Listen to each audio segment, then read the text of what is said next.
Hello, my friends, and welcome back to Learning Torah Lishma.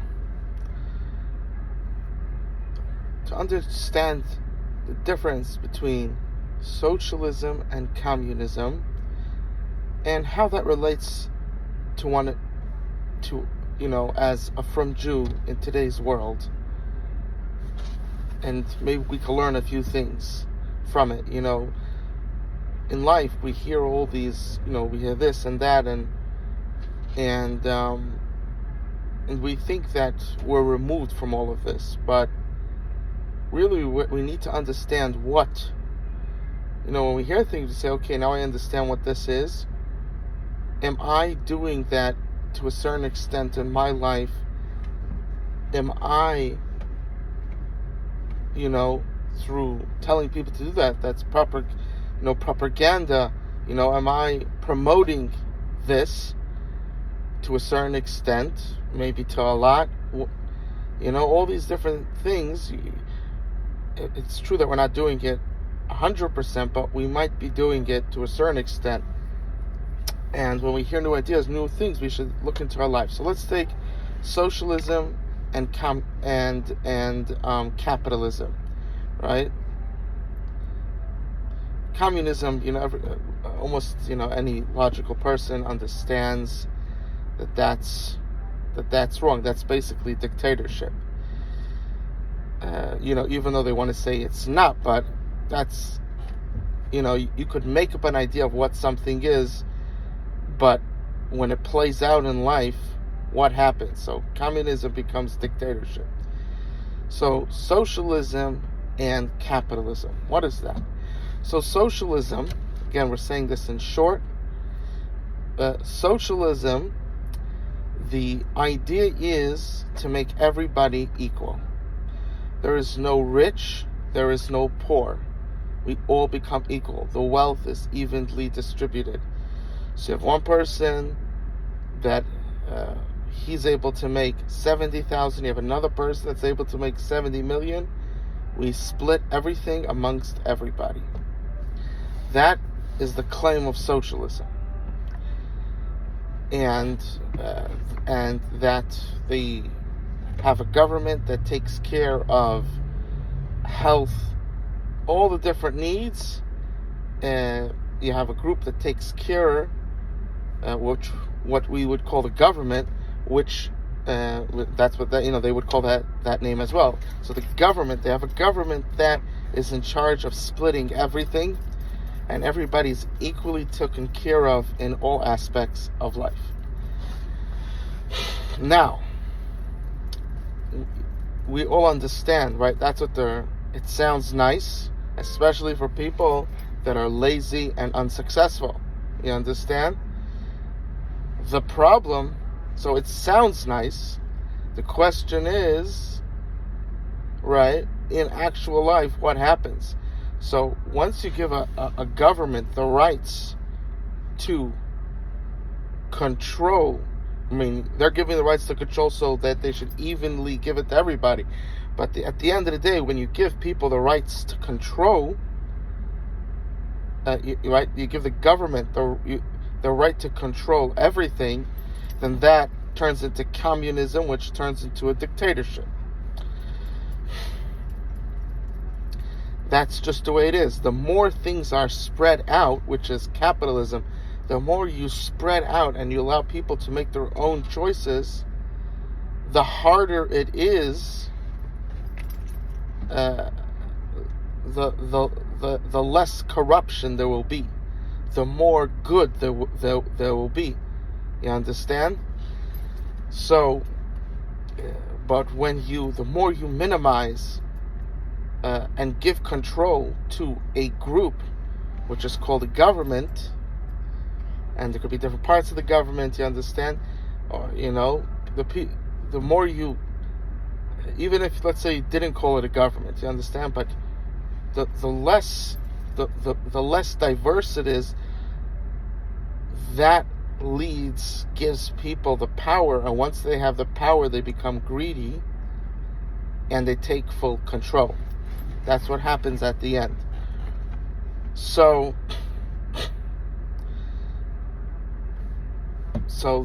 That's what happens. That's why this idea of saying take away rights from people doesn't work. Even though it sounds nice, but the problem is that the Yetzer Hara, the Satan, when he has to make greedy everybody, that's not so easy, But when he only has to make greedy a group of a few hundred people, or sometimes it's just one person or 10 people, that's an easy job for him. So capitalism is what it's supposed to do is, to the biggest extent, to give freedom, of course with law and order, but to give people freedom. And in that way, it makes it very hard for the Satan to take control and ruin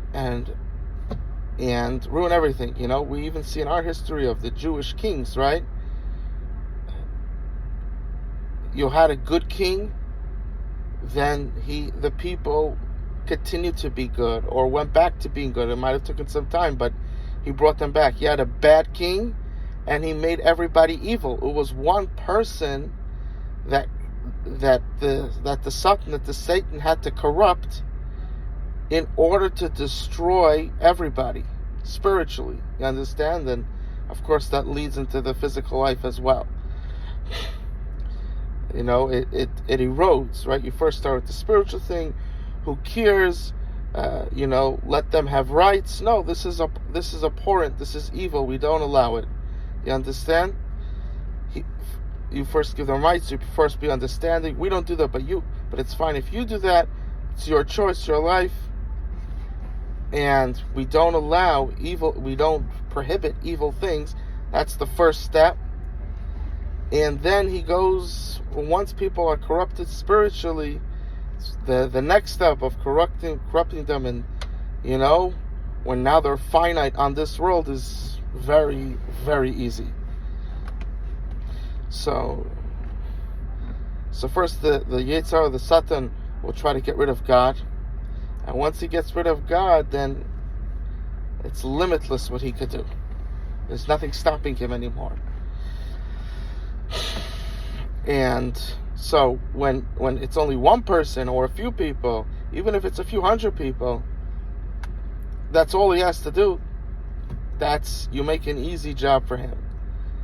But when it's a whole country, it's 350 million people, that's a hard task to do. You understand?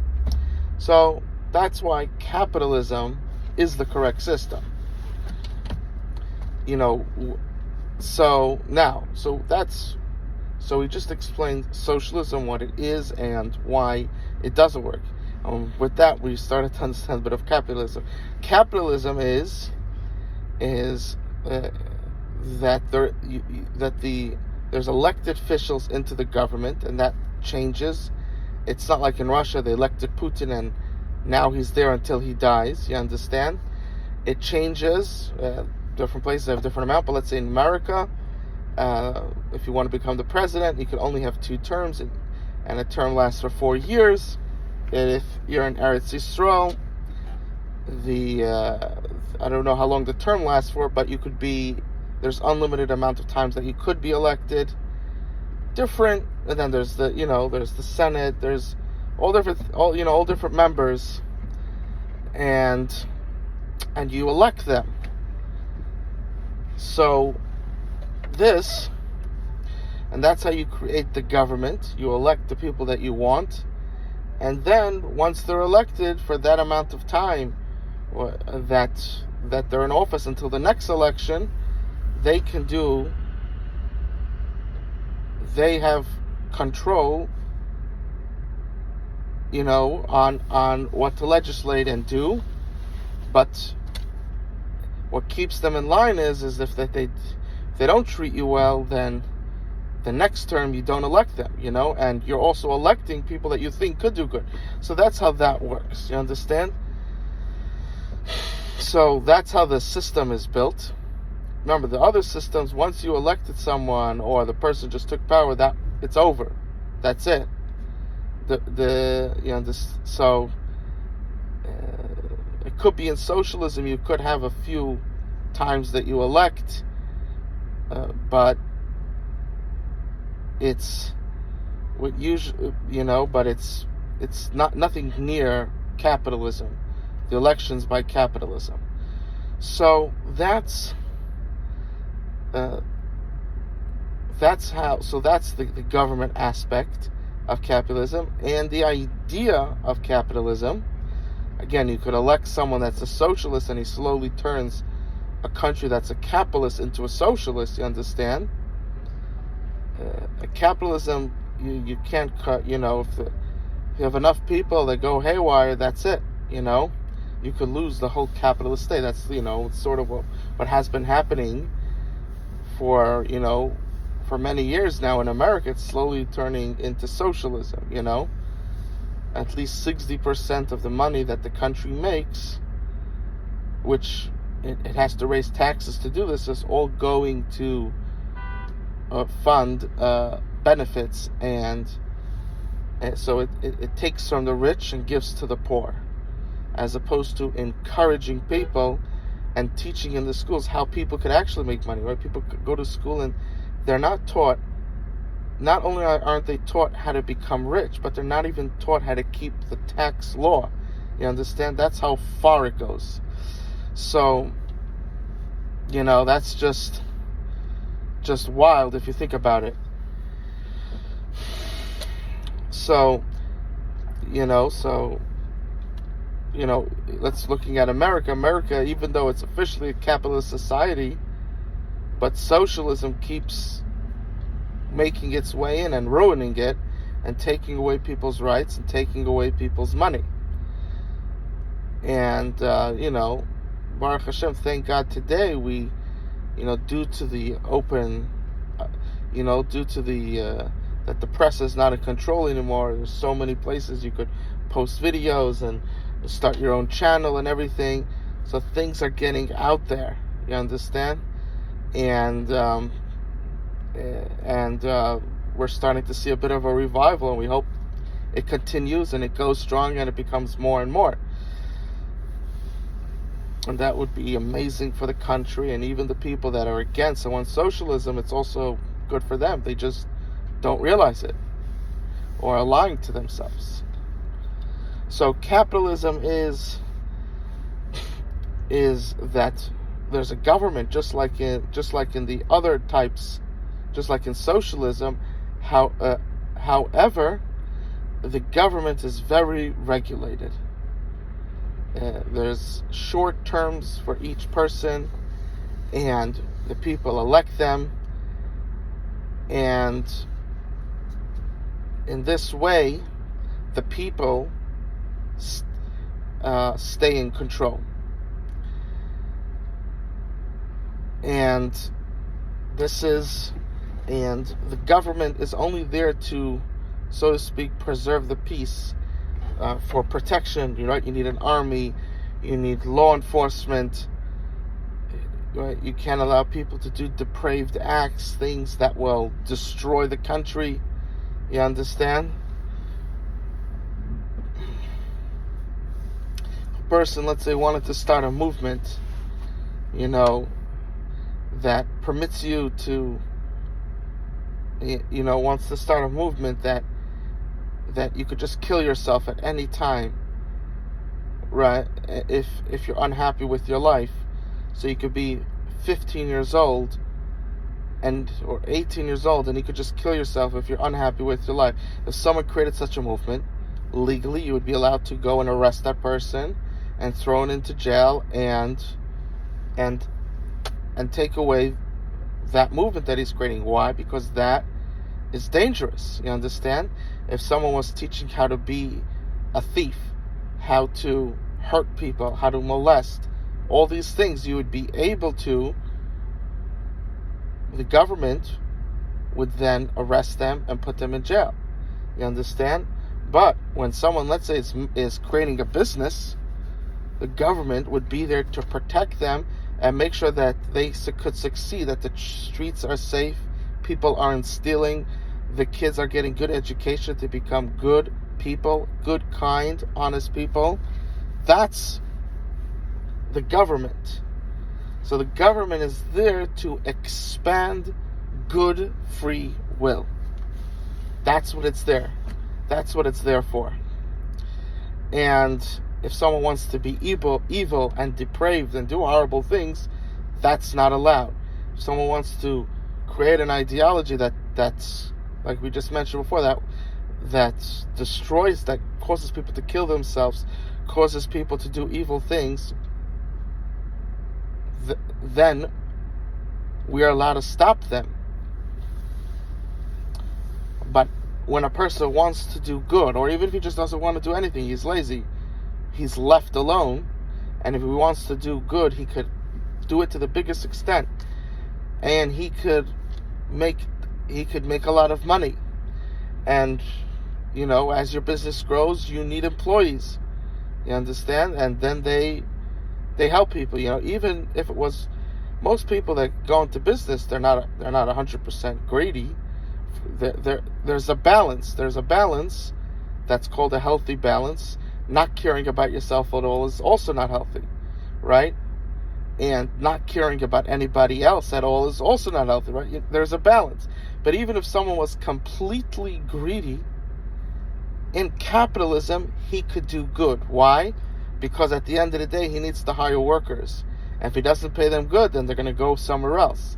But let's say if it was in socialism, if someone was really greedy, he either would not be able to do anything, or that greed would push him to get into the government and then take control of people. So this is how things work. This is how things go. So this is the difference. So again, capitalism is the idea that we want to give people freedom to do good, or just to do nothing, but freedom to do evil, to hurt people, to damage people, to damage people's property. That's not freedom. That's that type of freedom we don't give, because that takes away from other people's freedom. And it hurts people. It's evil. You understand? But all the other things, we try to maximize it. So if we could figure out how the government could survive on less taxes, we do that. Because the point is to maximize the country's people's abilities. That's the point.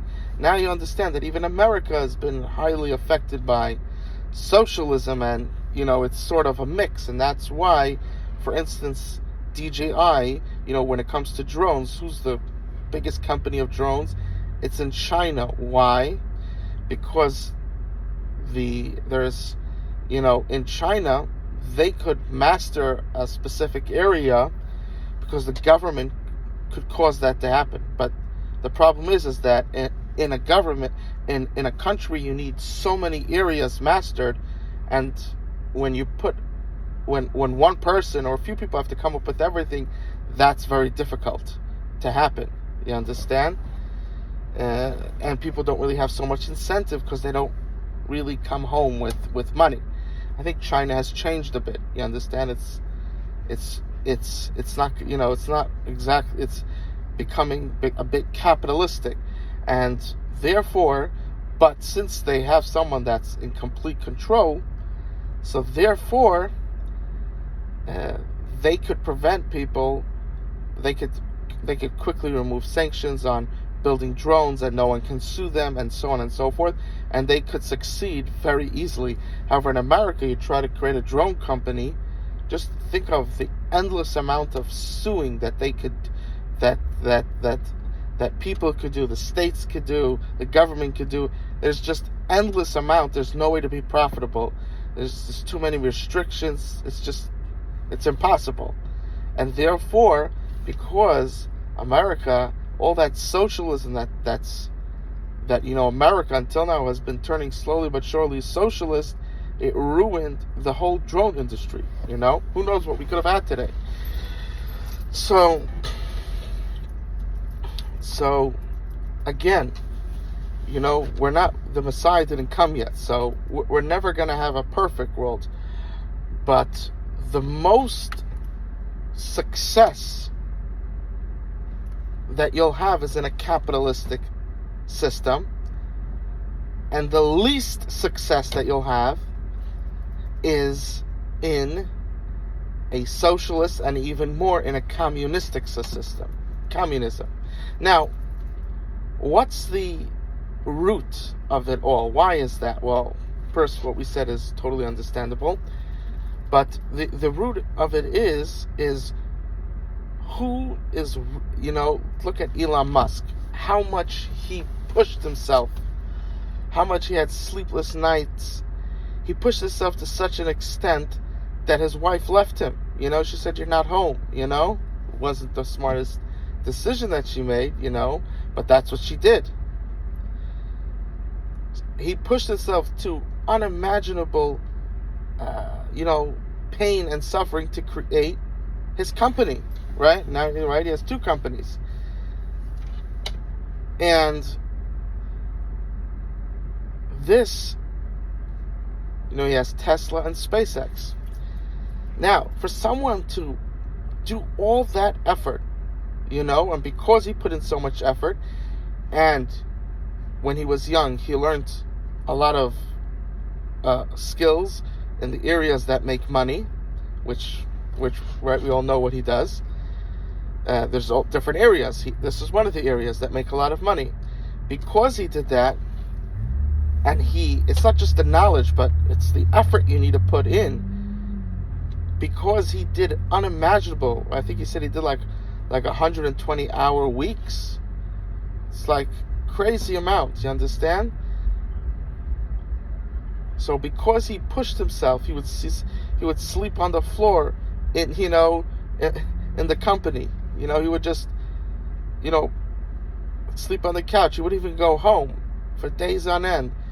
Deprive himself of sleep, deprive of food, because he's so focusing on making the business a success. After all that, now that he's an extremely rich person, he's probably one of the richest people in the world today. Because of that, now think about what he did, and now the whole world has changed. You have Teslas. Because of him, now you have cars that before him, you think they would ever come out with a car that could drive with no one inside? Never. What he did, his cars also are protective against crashing. They have all these mechanisms to go to the side, to brake, this, that, to warn you, all these different things, right? SpaceX, he's sending people up to the space for 1/20th of the price that NASA was spending. Now you know why the government pays him, gives him grants, because look what he's doing. He the little grant that they gave is just 1% of that 20%. It's like it's saving them tons of money, because now they don't have to pay 20 times the amount to go to space. You understand? Do you think that in socialism, where you can't keep what you earn, that everything is taken away, or basically everything?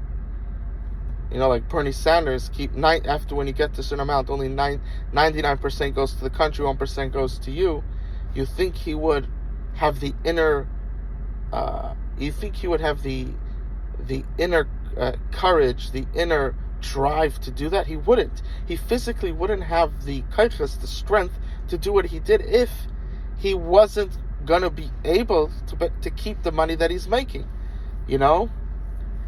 If you didn't have a system that you keep the money they make, of course there's X amount of taxes. We know today the taxes are a bit, it should be between 10 to 30%, and today it goes way beyond that, or after you make X amount of money. It goes way beyond that, and they tax you in 100 different ways. So you understand. But even with all that, there are tricks, there are ways, and still you could keep most of the money that you made. So the fact that he knew that, and that he could change his life and the life of his family and change other people, I'm sure he does a lot of kindness. He does a lot of, he helps out a lot of people just with the jobs he helps out. When the business continues to go and grow, but I'm sure he does a lot of charity as well. That he chooses what he wants to do. That this gave him the strength to go through all that. But in a socialism, and certainly in the communism country, you just don't have that drive. It doesn't exist. And that's why America, which is from the big countries in the world, it's the youngest country. It's 250 years old, something, around that area. It became world dominant. You understand? It has the people there are the best off. The opportunity is endless. Wealth is the amount that America makes and other countries make. There's nothing to compare. Even when you do ratio wise, it's nothing to compare. And America is a world power. There's nothing that's it. It's on top of the world. You understand? This is because of capitalism. You give now, of course, there are people that are going to be lazy and they just want to be fed and and take your money. And when you indulge that creates more people like that. You understand?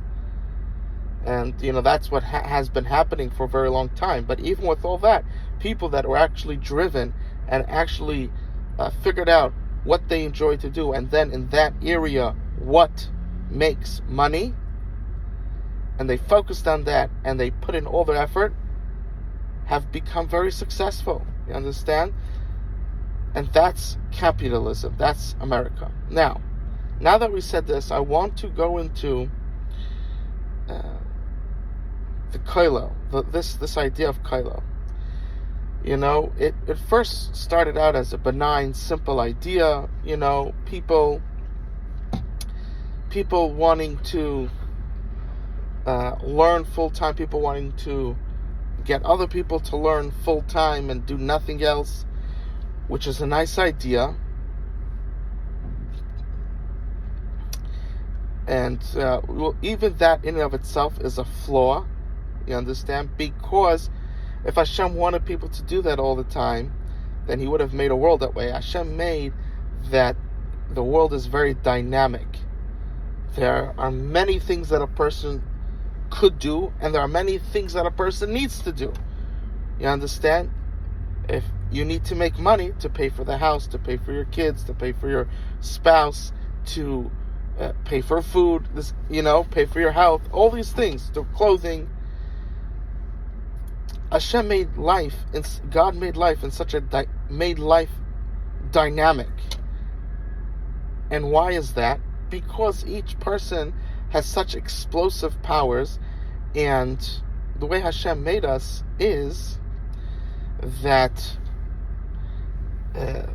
we're not just a simple organism, We have what's inside of us is a world. Our abilities are endless. That's the way he wanted to create us. And because of that, he had to make a dynamic world, because if we only were able to express ourselves in one way, that would totally destroy us, our abilities, because we feel like we need to do this and that and do so much, you understand? And we can't. Everything is just simple. That ruins our creativity, that ruins our ability to be a human being. You understand? A human being, what makes you different than the animal that has his set program? When he's hungry, he goes out and hunts, and then he goes to sleep. he does a few things very simple. You understand? A human being, there's so much emotions, there's so much happening, right? You could buy a car, you could give charity, you could help out this person, you could buy a house, there's so much happening, right? That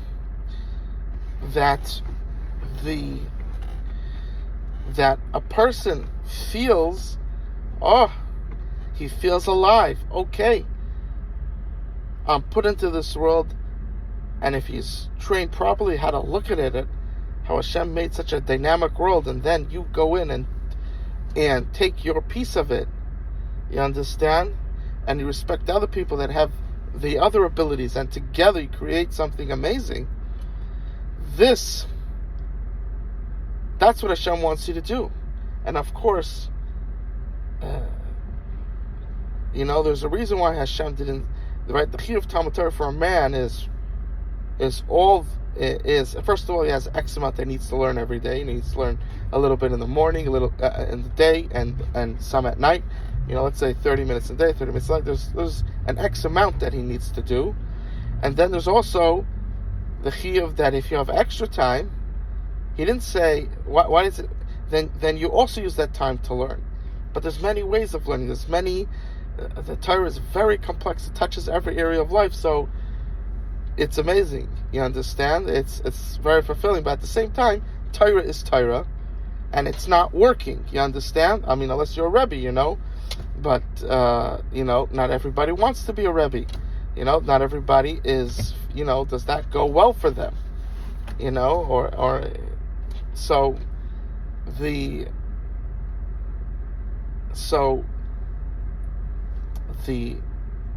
Torah, Hashem says, all the extra time spend learning Torah. That's what Hashem says. But why does Hashem say all the extra time? Because He knows that most of the time you're going to need to do other things, or at least a lot of it. You understand? So therefore, Hashem understands that there's a balance and each person is different, and therefore He says, you got to calculate that for yourself. I can't calculate that for you. You have to see your own life, And that's, the chiyuv of Talmud Torah. You calculate it according to your life, right? You have to figure out. That's part of the challenge of life. You have to figure that out in your life. How much should I be learning? How much can I learn? But at the same time, be successful in all the other areas of life. One of them, making money. And that's the idea of Torah. Torah is the hashkafa, the ideology of the Torah is against one thing. And that's why it says you calculate it. Because each person's different. It doesn't say you have to do this. That you have to learn 10 hours a day. It doesn't say that. Why doesn't it say that? Because each person's different. For Chaim Kanievsky, he can learn 10 hours a day. But for me, it's different. And that's why Hashem says, yes, it's a chiyuv, it's an obligation, because without Torah, the whole world turns to depravity and self-destructs. So of course you need to learn Torah as much as you can, but each person has to decide for himself, what is that? I have a lot of responsibilities in my life, you understand? And I have to make sure at least I'm learning something every day in the daytime and the nighttime, something, you understand? But at the same time, I can't be doing it full time because I have responsibilities. You understand? So, this is what Hashem teaches us. And each person and it's not just physical responsibility, it's also emotionally. How much could you handle? It's not everybody is it. Some people, they need to, experience Hashem more through nature, not through a book, but going out and, go fishing and go see the world, you understand? Of course, we always have to remember to actually read the book, you can't forget to read the actual book of God, that's, but how long do you read that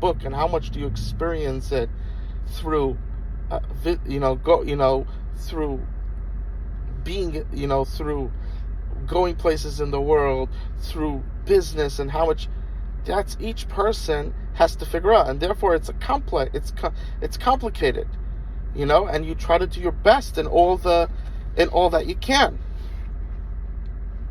So this is the lesson of Hashem, of God, and it's it's the whole lesson of the Torah is that you need to figure out for yourself what it is, and as time goes on, things changes.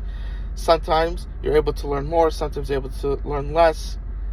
Each moment in life you have to figure out, because sometimes when you're younger you should be making more money, you should be focusing more on holding the ability to make more money when you have the strength, right? To not focus that when you're young and instead focus on that when you're old. That would be foolish. You understand? When you're old, you focus more on learning more, because that, according to your body's ability, that is much easier. And now you're safe, you're well-to-do, and you're able to take, you're able to do some chesed, some charity, and you're able to help out your family and kids and lead them on the road to success. You understand? So there's, each person has to calculate for themselves. There's so many things, so many aspects. And when Kailul comes, so the Torah has this capitalistic idea, if you understand how it works. What Kailul does, the Shita of Kailul, the ideology of Kailul today, I can't talk about it. A person's going to say there was this one Kailul, these two Kailulim 200 years ago, that talking about what exists today. You understand? What exists today is that they're saying that everybody should be learning full time. They're not even trying to go to the big yeshivas. They're not trying to create paiskim, people that know the law. They're not trying. They're not trying to, to have people finish Shas, finish Shisha Sidrei Mishnah, finish the Tanakh, finish entire Musas farm one after a whole bunch of them. Chayvas Alavavas, the Rambam, Sefer Amada. They're not trying to do this. It's they actually many times, in majority, they look down upon. What do you mean a paisik? Just learn Torah Lishma. That's this. It's not the pshat that I have to answer to it, because it's complete stupidity. It's complete insanity. Of course, learning Torah Lishma is maximizing your abilities in Torah.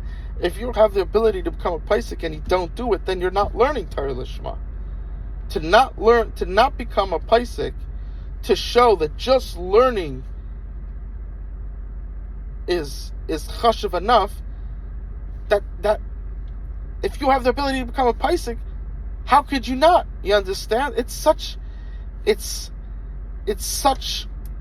a falsehood. It's so wrong that you can't even explain it. But we just pointed out, you just hear the logic. It's against. The Torah wants you to maximize your abilities, not take them away. Because someone else is going to say, because you became a paisik, therefore the only reason to learn is to become a paisik, and therefore now you shouldn't become a paisik. You don't do that. You don't.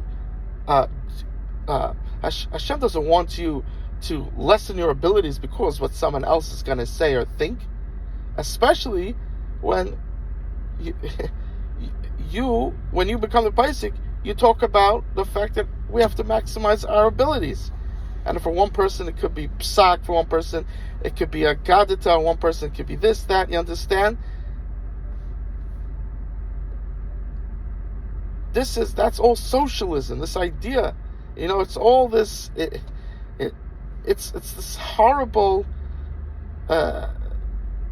It's to a certain extent it's worse than socialism to think that way. This specific example that we just gave now. You need to maximize your abilities no matter what anybody's going to say. And of course, if people if people refuse, even though you talk about the greatness of Torah and how for you maximizing your abilities in it, and that made you a paisik, and someone's is gonna be stubborn and say no, that's all you should be learning just to become a paisik. For you now not to become a paisik because of that person who's stubborn. Does that make any sense? In any other area of life, are you going to say, don't do this good thing because someone else is stubborn to take out a bad lesson, right? Don't help the guy that's dying because then this person is going to say that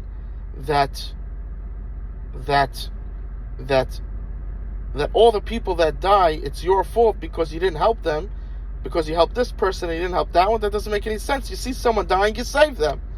You understand? And just because their person is saying, well, now everybody that dies is your fault because you could have saved them. It's not. You understand? It doesn't. You don't let this person just die just because of what someone else is going to say. Right? You don't allow, if you have ability to make a lot of money, and because someone is going to say that he became rich and he's a bad person because he's rich, and he's going to start saying that all the problems of the world are because of the rich people, which is socialists, that's what they say. Are you now not going to become rich and stay poor or stay medium when you could become rich? Are you not going to make that money? If you have the money to get a good trainer and could train you to become healthy, but because someone's going to say bad things about the fact that you're becoming healthy, therefore you're not going to become healthy? This is wrong. In every area of life, you must maximize your abilities and teach others to maximize theirs. And if this one person or could be, today you have a lot of them, is going to say, well, if you do that, then this other lesson might be taught. But you say, but I don't teach that lesson. And they're still the person's going to do it no matter how much you say. So therefore now I shouldn't do it? My life is going to be limited because of this crazy person? Insanity. This is unfortunately what Kailal is. Kailal is, it's not, if you go deep, I've been deep in the system, I was brought up in it, but Baruch Hashem, I have to thank Hashem that, even though the brainwash began, but I never lost my sense of honesty, what's of true or false. I wasn't mevatel, I did not nullify and give away my sense of justice, of correctness, of good. And because of that, I eventually, as I got older, and they're good at ruining that inside of you, but because I kept that, I was able to realize that the falsehood, that they're misrepresenting the Torah. You understand? I was able to realize that. So, that Kailal today, that makes everybody the same. Everybody should be learning full time. And the man is in socialism and the woman is mostly in capitalism. So the women don't realize what's happening and they think it's all great because the system basically gives them a capitalism life. But for the man, it's a socialism life. You understand? And they don't realize that the system is selective. To the women it gives capitalism, to the men it gives socialism. And in truth, when there's things that a man needs to do, and when you put that burden completely on the woman, then even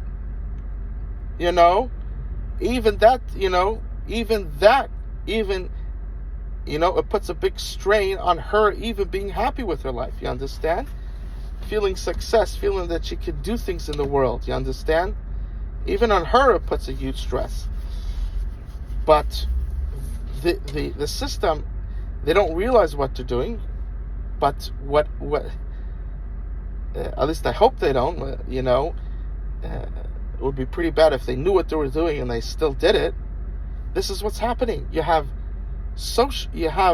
the men are in socialism, the women are in capitalism. So this is very, this is like extreme, because usually you have a movement that either picks socialism or picks capitalism, and everybody's in it.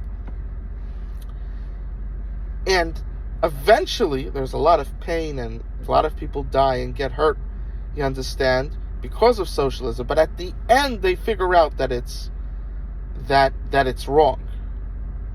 But when you have a system that the women are given capitalism and the men are given socialism, they're not the duplexity in life, the dynamics of life that Hashem wants you to have, and to figure out for yourself the proper ratio, approximately what you should be doing.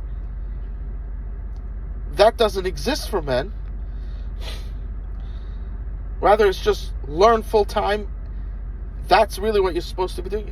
If you're a nebuch, then you're a nebuch. You understand? This is extreme. This is, that's why we see that Yiddishkeit, it had that slow growth because they were living on the money of their parents. But now once we come into the second, third, first, second, third generation of Kyle people, and there's no money in the system because they do not respect people making money. They do not respect it. They think that it will just come from the ear. You understand? That they'll just collect it from people. And they think that those people owe them the money that they make because they're learning. No, they do not owe you the money. You are supposed to create a balanced life for yourself. And the money there is to create yeshivas for the kids. You understand? Because people can make, it's a lot of money to set a private school. And the focus should be that every Jewish child should be able to go to yeshiva for free until the age 18. The parents give what they want to give. But every child to the age of 18, whether it's male or female, boy or girl, should be able to be for free in yeshiva. That should be the focus. Not kollel should be the focus. The focus should be the kids. The focus should be the people that actually cannot do it. You understand? The people that really need help. That's where the money should be going. And instead, it's taken by people that believe that everything should be going to them because they're learning. And they do not believe in the way that Hashem created the world, but to a certain extent it's kfira. They do not believe in the way that Hashem created the world that life is supposed, that He created the world in a dynamic way, because we're supposed to experience and use our abilities in all its facets. And they do not appreciate that. They think every man is supposed to be a socialist, a cookie cut, just learn all day. And even in that, they do a horrible job. They're not creating paiskim. People don't know how to lane the trup. People don't even know how to learn. And they're there in Kailo for 30 years. They go through the whole yeshiva system, 10, 12, 15 years, and they don't even know how to learn. And it's shocking. They don't have Hilchos Shabbos down cold. So many things.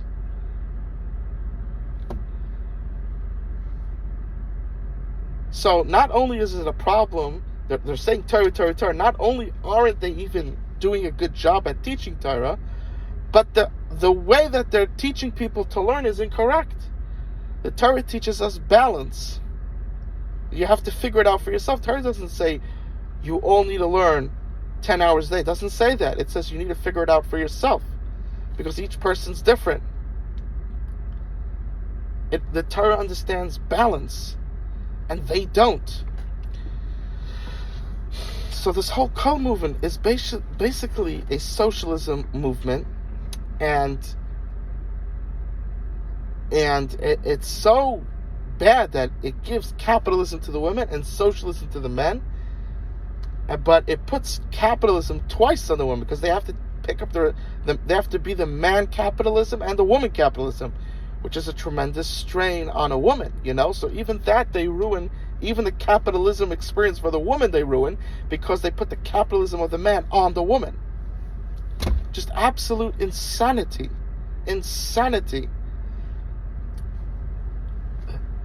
Hashem does not desire this. If you're Rav Chaim Kanievsky, that could be something different. But almost no one is Rav Chaim Kanievsky. 99.999%, and I could easily say 95% of the Frum Yidden are not Rav Chaim Kanievsky, and this is not what they should be doing. You understand? If you want to raise money so someone like Rav Chaim Kanievsky can learn full time, kol hakavod. You understand? But to do that, to say that's what needs to be done for everybody, that's insanity. And that's what the kol system is. And of course you're gonna have someone says, no, it's not that, it's this. This is what people living as a Jew in Lakewood, in Eretz Yisrael, in Yerushalayim, in Bnei Brak, in New York, this is what they're experiencing. That this is something that everybody really needs to do. And basically, if you're a loser, you're a loser. That's what they're experiencing. That's the ideology that they're experiencing. And the few people that break out of it and actually make some money, they're being told that all their money should be going to the people learning full time, which it shouldn't.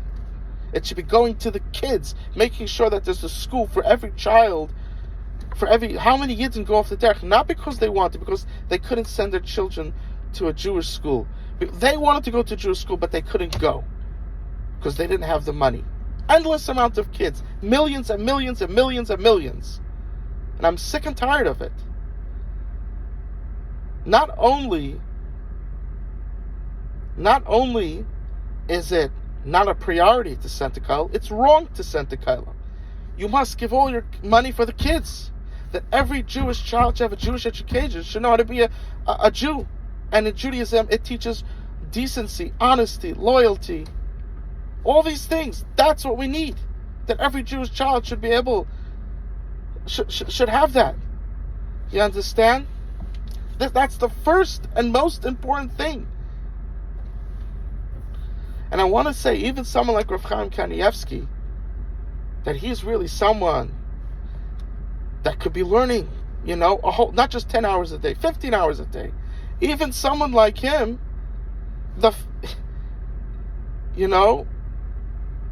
it's not for naught that Hashem created all these different aspects in life. Each thing teaches you something else.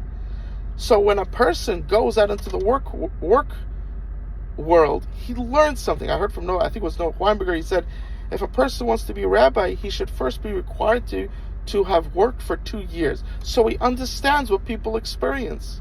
Yes, you're Rav Chaim Kanievsky and you can learn full time and you're able to do it. Amazing. But most people can't. And you need to know how to relate to them, how to understand them. So you need to have some time working to understand that. And I would say further, there's a character traits that from the different aspects of life that you learn. So I would say, even if someone is someone like Rav Chaim Kanievsky, yes, maybe you should take a little support so you should be able to learn more, learn a half a day cold and only work a half a day, but only work half a day. The rest of the time, from like 9 to 12, 9 to 1, only, or, the later half. But the rest of the time he learns, he wants to take some support. Amazing. But he should also be working, because there's huge lessons that you learn in work as well. And again, pushing this on everybody, you say, well, we're not pushing it. Well, You are, because all the girls don't want to. They're telling all the girls, just marry someone that's learning full time. They're telling the boys in school that really you should be learning full time. That's what they're saying. You can't say they're not saying. They can't say that that's not happening. That's not what the girls are being told, and they're saying that's what they only want someone that's that, and that the boys think that there's something wrong if they go to work. When they're 18, they are being taught that, and this is poison. We must teach balance, and we must have our priorities straight. That before any Rav Chaim Kanievsky comes the kids. That every single Jewish child should have a Jewish education.